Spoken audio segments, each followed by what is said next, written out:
দেখুন, দিদির রাজত্বে এমন একটা পশ্চিমবঙ্গ আমরা তৈরি করতে পেরেছি যেখানে শত চেষ্টা করলেও কোনো ভালো তথ্য, ভালো খবর যেটা সমাজের জন্য খুব গ্রহণযোগ্য, এমন কোনো খবর আপনাদের সামনে পৌঁছে দিতে পারি না।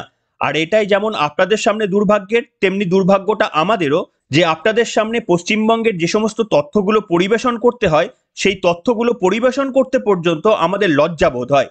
কিন্তু দেখুন, পরিবেশন করতেই হবে, তার কারণ আপনারা আমরাই কিন্তু মমতা বন্দ্যোপাধ্যায়ের প্রশাসনকে শুধুমাত্র ক্ষমতায় এনেছে এমনটা তো নয়ই, তিনবারের জন্য টিকিয়েও রেখেছি। সম্ভবত 2026-ও যখন নির্বাচন হবে তখন আরও একবার খুব সমারোহের সঙ্গে মুখ্যমন্ত্রী চতুর্থবারের জন্য নির্বাচিত হবেন। কিন্তু গোটা পশ্চিমবঙ্গ জুড়ে কি চলছে, কোন ভবিষ্যৎ রেখে যাচ্ছি আগামী প্রজন্মকে, শুনলেই বুঝতে পারবেন যে কি ঘটনা ঘটেছে। এবং এই ঘটনাটি আপনাদের সামনে আমি আনতামই না যদি এই ঘটনা শুধুমাত্র এই পশ্চিমবঙ্গের মধ্যে সীমাবদ্ধ থাকতো। ঘটনাটি এমনই বিস্তার লাভ করেছে যে ন্যাশনাল লেভেলের প্রত্যেকটি পত্রিকা এই ঘটনাটিকে পাবলিশ করেছে। অর্থাৎ পশ্চিমবঙ্গের মান সম্মান আরো একবার দেশের কাছে মাথা নত হয়ে গেল। কি ঘটনা ঘটেছে? না, তেমন কিছু নয়। একজন অধ্যাপিকা, তিনি ফার্স্ট ইয়ারের একটা ছেলের সঙ্গে বিবাহ সম্পর্কে আবদ্ধ হচ্ছেন। এবং কোথায় আবদ্ধ হচ্ছেন? কলেজ ক্যাম্পাসের মধ্যে, তাদের ক্লাসরুমের মধ্যে বেনারসি পরে, গলায় রজনীগন্ধার মালা পরে একেবারে সিঁদুর দানের পর্ব সেরে ফেলা হলো। কে সিঁদুরদান করলেন? না, তারই ক্লাসের একজন ফার্স্ট ইয়ারের ছাত্র। আর এই ঘটনা নিয়ে পশ্চিমবঙ্গ ছেড়ে দিন, গোটা ভারতের মধ্যে এটা ভাইরাল হয়ে গিয়েছে। সেই তথ্যটাই আজকে আপনাদের সামনে দেব। নমস্কার, welcome to simple as ABC. আপনাদের সকলকে স্বাগত জানিয়ে শুরু করছি আজকের অত্যন্ত গুরুত্বপূর্ণ একটি খবর। কি ঘটনা ঘটেছে ছোট করে আপনাদের সামনে বলে দিই, তারপরে আপনাদের সামনে ভিডিওটাও দেখাবো। মনস্তত্ত্ব বিদ্যার ক্লাসে অধ্যাপিকাকে দেখা গেল কোণের বেশে। আর বরকে জানেন? বর হচ্ছে তারই ছাত্র, প্রথম বর্ষের একজন পড়ুয়া। অধ্যাপিকা এবং ছাত্রের মালা বদলের দৃশ্য মোবাইলে বন্দি করলেন সেখানকার উপস্থিত পড়ুয়া ছাত্রছাত্রীরা। এবং এই ভিডিও ছড়িয়ে পড়তেই শোরগোল শুরু হয়ে গিয়েছে নদিয়ার Haringhata Maulana Abul Kalam Azad university of technology বা ম্যাকআউট ক্যাম্পাসে। এই যে টিচারকে দেখছেন, যিনি সিঁদুর পরছেন, যিনি বেনারসি পরে রয়েছেন, মালা পরে রয়েছেন, তিনি হচ্ছেন হরিণঘাটা ম্যাকআউটের অ্যাপ্লাইড সাইকোলজির তিনি প্রফেসর এবং তিনি বিভাগীয় প্রধান অর্থাৎ এইচওডি। ভেবে দেখুন একবার, হরিণঘাটা ম্যাকআউট কলেজের তিনি ফলিত মনস্তত্ত্ববিদ বা অ্যাপ্লাইড সাইকোলজির হেড অফ দ্য ডিপার্টমেন্ট। এহেন একজন প্রফেসর, তিনি ফার্স্ট ইয়ারের একজন ছাত্রকে দিয়ে সম্ভবত বিবাহ সূত্রে আবদ্ধ হলেন। কেন সম্ভবত বললাম সেটাও ব্যাখ্যা করব। এবং নিজের স্মৃতিতে সিঁদুর পরানোর তিনি পারমিশন দিলেন। আর এই ভিডিওটাই একেবারেই তোলার পারমিশন পেয়ে গেল সেখানকার সমস্ত উপস্থিত ছাত্রছাত্রীরা। অর্থাৎ সাক্ষী রেখেই কিন্তু তিনি এই মালাবদল পর্বটি সেরে ফেললেন। আসুন আপনাদের সামনে সেই ভিডিওটা একবারে সাউন্ড সমেত শোনাই। সাউন্ড সমেত শোনাচ্ছি এই কারণেই, আপনারা মন দিয়ে শুনুন। তার কারণ এর একটা দ্বিতীয় পর্যায় রয়েছে। কি সেই পর্যায় সেটা আপনাদের সামনে ব্যাখ্যা করব, কিন্তু যে বক্তব্যটা ভিডিওর মধ্যে শুনতে পারবেন সেটা একটু মন দিয়ে শুনুন, তাহলে বাকিটা বুঝতে সুবিধা হবে। শুনুন।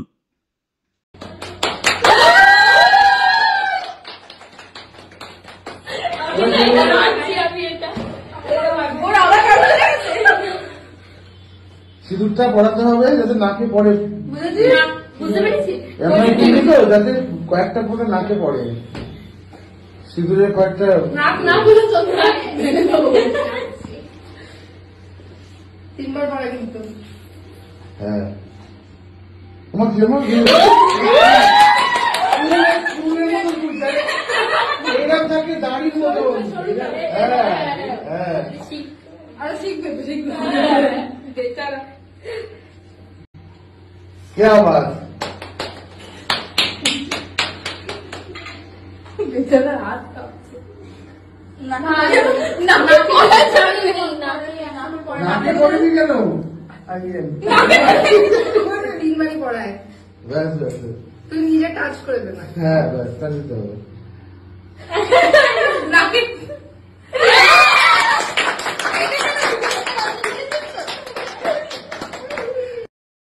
শুনলেন বন্ধুরা? কেউ দেখে বলবে না যে এটা ছাদনাতলা নয়। একেবারে ছাদনাতলাতে যে ধরনের কাজ বৈবাহিক সম্পর্কে আবদ্ধ হওয়ার জন্য রীতি মেনে সমাজে হয়ে থাকে, ঠিক সেই ধরনেরই কাজ একজন HOD head of the department তিনি সেরে ফেললেন, কিন্তু ক্লাসের ফার্স্ট ইয়ারের একজন ছাত্রের সঙ্গে। এবার প্রশ্ন হচ্ছে, কেন আপনাদের বললাম সম্ভবত বিবাহ সূত্রে আবদ্ধ হলেন। দেখুন, বিবাহ সূত্রে আবদ্ধ হয়েছেন কিনা তা আমি কনফার্ম করতে পারবো না।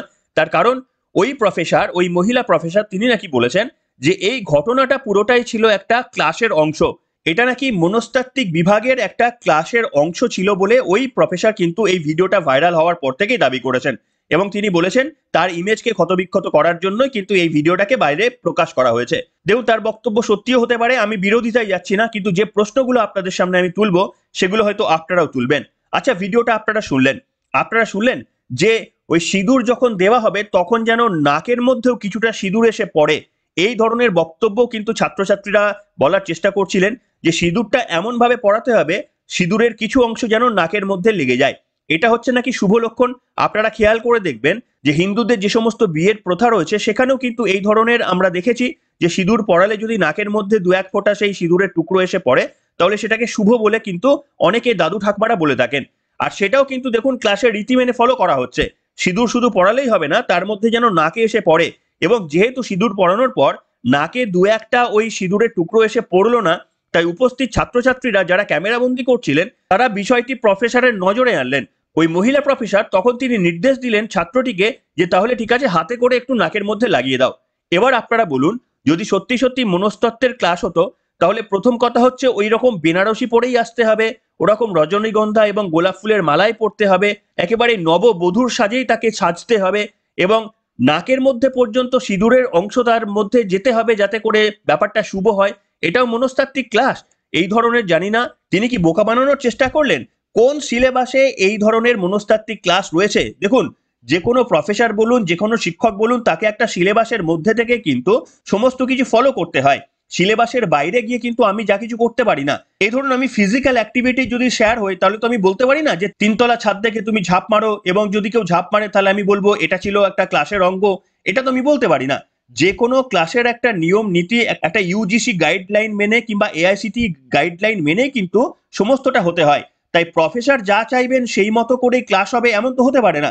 এবং আপনাদের আমি দেখাবো এই খবরটা যে শুধুমাত্রই ওয়েস্ট বেঙ্গলে ছড়িয়ে গেছে এমনটা নয়, গোটা ভারতবর্ষে এই খবরটা ছড়িয়ে গেছে। আপনাদের দেখাচ্ছি বিজনেস স্ট্যান্ডার্ড, সেখানে লেখা রয়েছে West Bengal's professors video wedding in a class goes viral, probe order. দ্বিতীয় খবরটা আপনাদের দেখাচ্ছি, সেটাও কিন্তু প্রকাশিত হয়েছে একটা ন্যাশনাল মিডিয়াতে।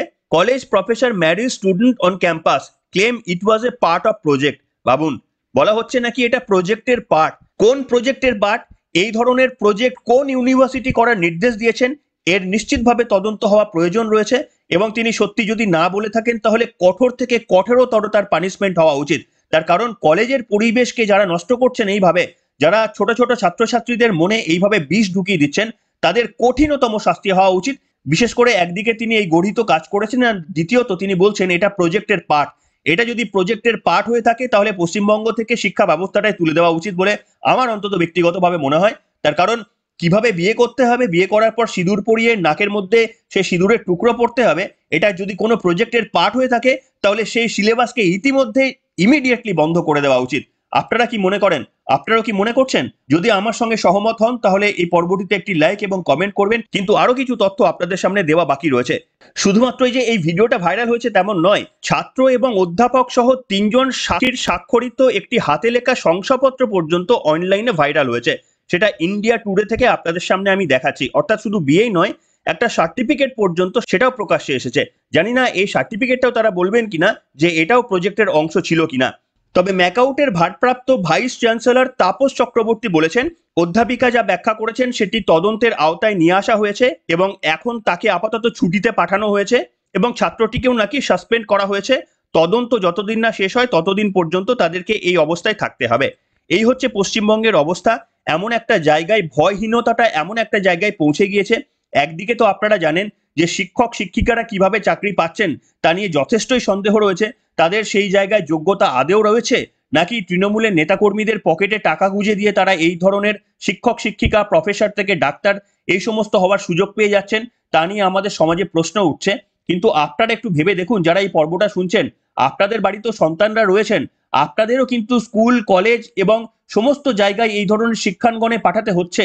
হয় আপনারা নিশ্চিন্তে কি পাঠাতে পারবেন? নিজেদের ছেলে মেয়েদের কোন জায়গায় পাঠাচ্ছেন একবার ভেবে দেখুন। সে যেখানে শিক্ষিকারা, প্রফেসররা এত দায়িত্ব সম্পন্ন হয়ে যদি এই ধরনের কাজ করতে পারেন, যদি বলতে পারেন যে প্রজেক্টে নাকি এই ধরনের কাজ কারবার রয়েছে, তাহলে ভাবুন আমাদের শিক্ষা ব্যবস্থার মানটাকে এরা ঠিক কোন জায়গায় নামিয়ে নেওয়ার চেষ্টা করছে। এবং আমার মনে হয় এর যদি দৃষ্টান্তমূলক শাস্তির ব্যবস্থা না করা হয় তদন্তের পর, তাহলে আমাদের এই যে অবনয়ন সেটা থামার তো কোনো প্রশ্নই নেই, বরঞ্চ মুখ্যমন্ত্রী মমতা বন্দ্যোপাধ্যায় যতদিন পর্যন্ত নির্লিপ্তভাবে এই ধরনের ঘটনাগুলোকে সহ্য করে নেবেন, ততদিন এই ধরনের ঘটনাগুলো ক্রমশই বাড়তে থাকবে। আপনাদের প্রত্যেকের কমেন্ট, প্রত্যেকের মতামত অবশ্যই গ্রহণীয়, অবশ্যই লিখে জানাবেন।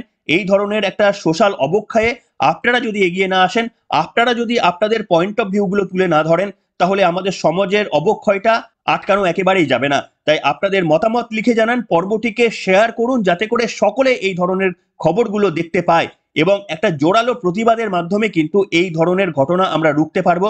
মমতা বন্দ্যোপাধ্যায়ের প্রশাসনের ওপর ভরসা করে রোখা যাবে না। এখনকার মতো এখানে শেষ করলাম।